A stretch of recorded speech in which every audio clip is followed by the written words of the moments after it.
Hello, everybody. Hi. Hi, it's me, Kirsten. And Teresa. And we are Myndvibe. Mm-hmm. And welcome to our channel. Mm-hmm. Yes, we're excited. Yeah, it's an early morning here for us, but we decided to be bright and early and get started on some fun subject matters. Right? Yes, absolutely. So we could bring them to you. Mm-hmm. Yes.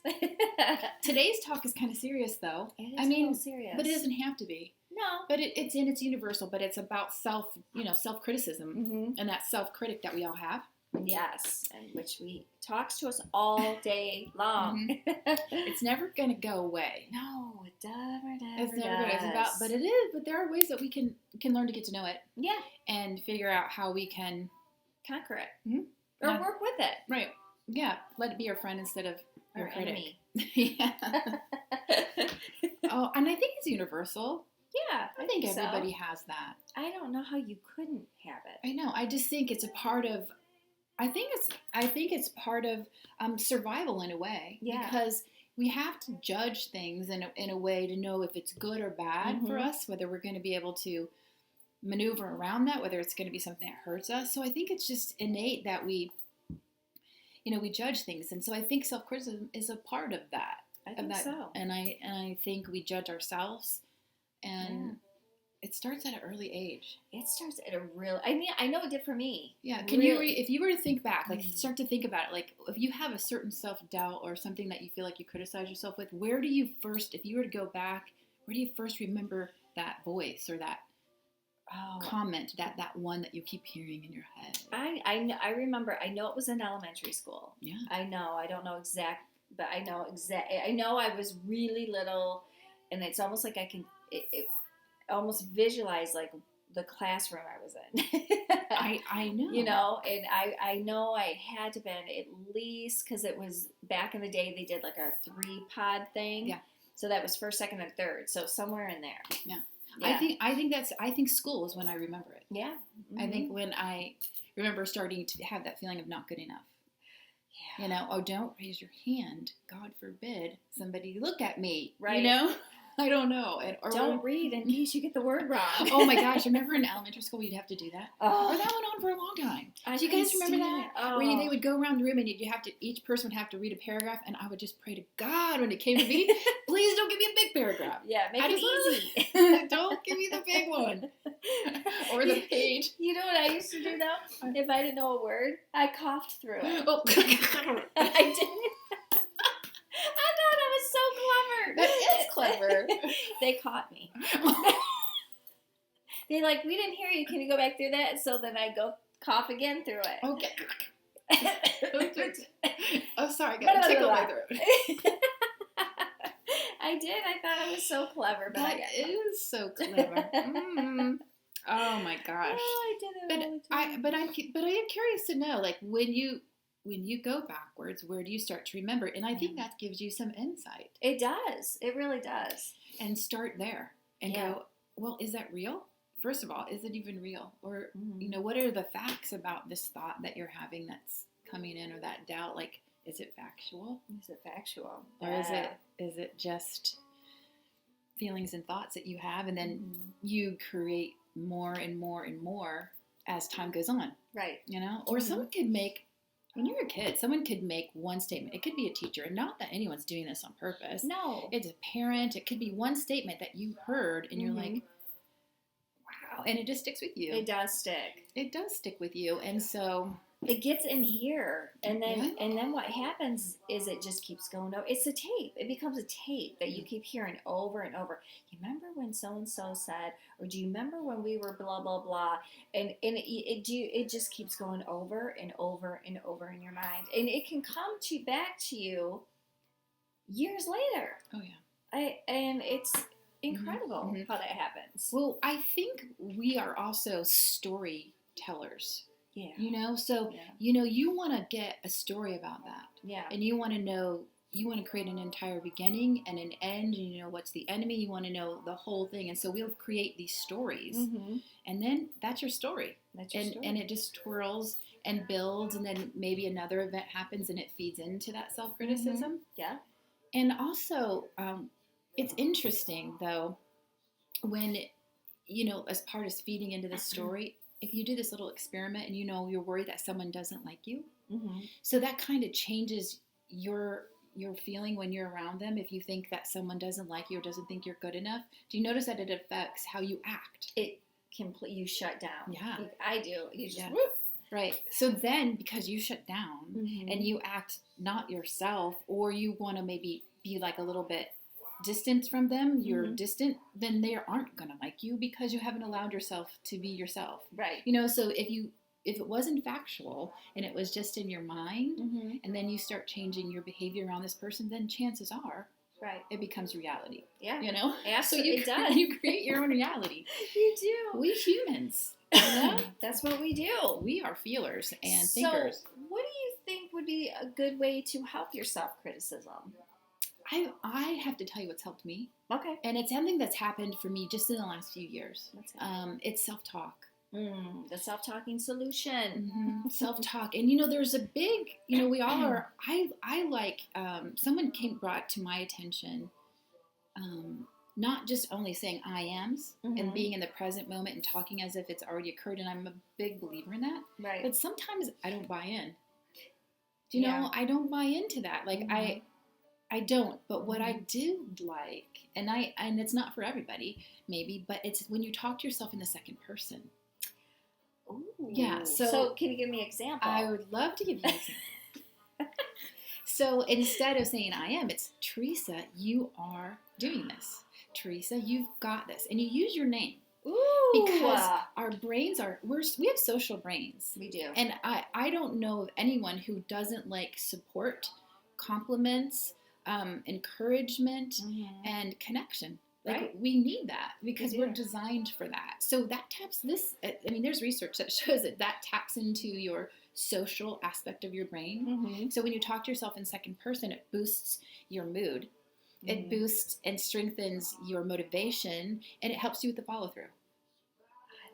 It's been really interesting to say, Teresa, you got this. Teresa, you are strong. Teresa, you have all that you need. Teresa, you're doing such a good job. Look at you doing this. When I use my name and I talk, it really truly taps into your inner coach. So you're creating a person. Yeah, exactly. Because I do that. Yeah. In what ways do you do that? Well, we talked about this in previous videos, but my ego, mm-hmm. I created Kiki, mm-hmm. and I'm like, okay, Kiki, shut up.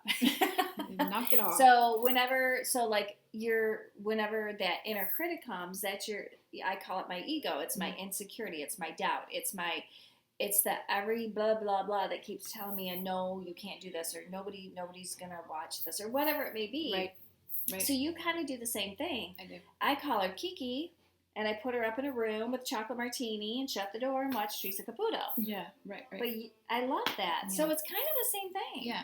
And you know what? It seems like a simple tool, and mm-hmm. it is, but I'm telling you that it's powerful. If it's something that can work for you, give it a try. Yeah, because, absolutely.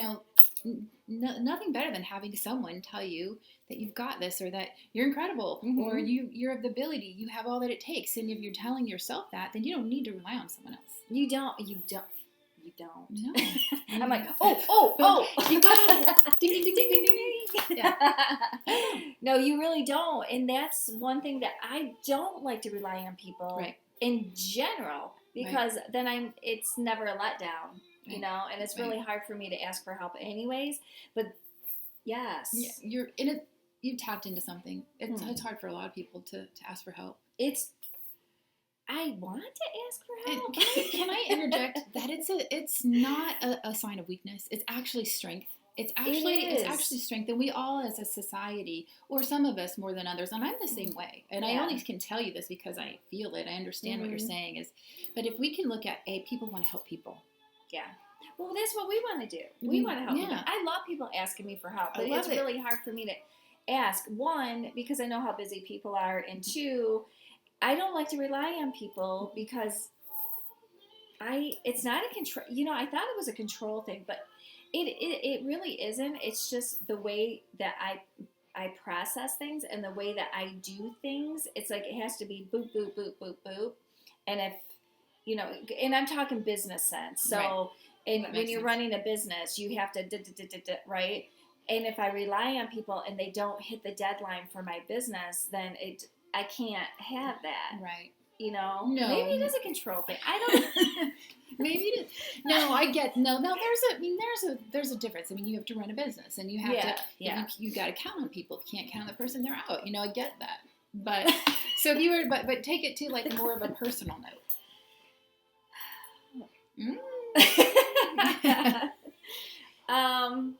Yeah, maybe I do think it's more of a weakness then. You know, because it's like, yeah, maybe I do. I don't know. I've never asked myself that. You don't want to. I think that it's still that you don't want to put people out. Yeah, what's that word?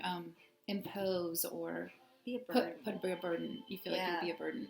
And actually, people would thrive on that, and you probably have more connection with people because they go, "Wow, she trusted me enough to ask my help." You know, you just hit on something because I did ask for help, and somebody said, "Oh, you want me to help you?" It's an honor, and I was like, "Yeah, you want to?"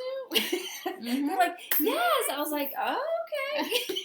It's an honor. Yeah. You know, if you know, for most people, a healthy mindset, it's an honor to help someone else. Yeah, because I feel honored when somebody asks me. Exactly. It's not only for yourself, but it's for the other person. Yeah. And so if you really want to connect with someone, you know, that you might be struggling with, or it's a great way to connect. Yeah. Can you help me?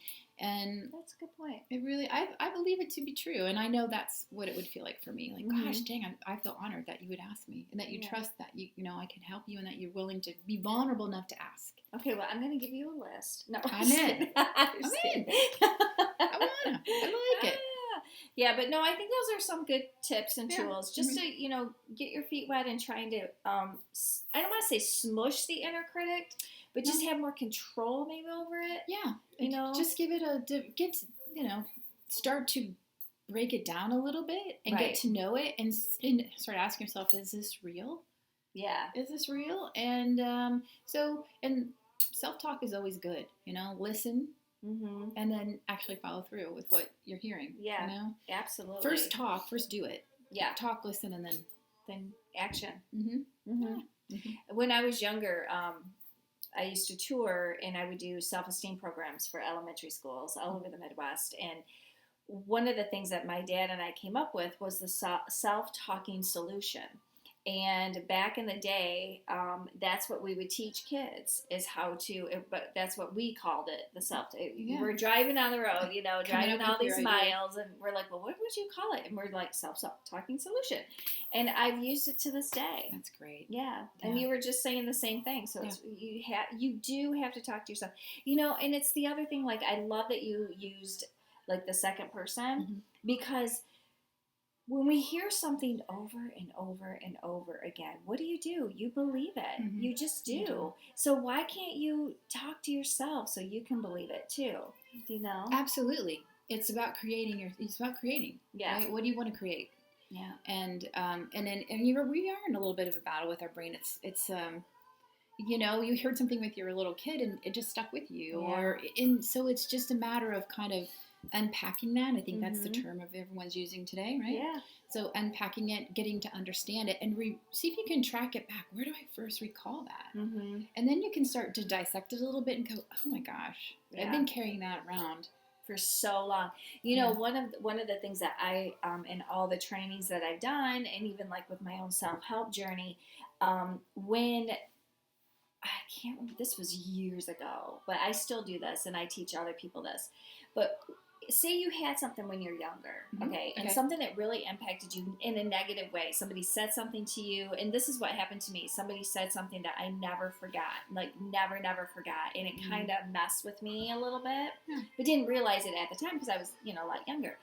It's almost like you have to go back to the scene of the crime.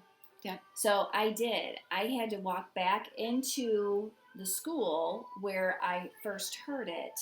And it was, you guys, I'm not kidding. It was so hard. I'm like, it was so hard, but so healing. And from that second on, when I went back right where that locker was, it's like, I remembered what the person was wearing. I remember the tone of their voice. I remember, you know, what locker it was. And we're talking 20 years later. Like, I walked in there, stood right there, and literally was like, I forgive it. It's not a big deal. We were blah blah years old, 15, whatever it was, and it changed. Like wow. all of a sudden, it was gone. That's amazing. But so I do teach that, and I still, if things come up to me, it's like I call it the scene of the crime, because you gotta go, you gotta face it, you gotta go back in there and then let it go and release it, so you can move forward. Yeah, and also, I mean, probably even conjured up something in your body, right? Oh yeah, like you could feel it. And I think that's the other thing. A lot of these things get locked into your body. I'm a firm believer in that. And so when you start to feel, not only do you hear that, but where do you feel it?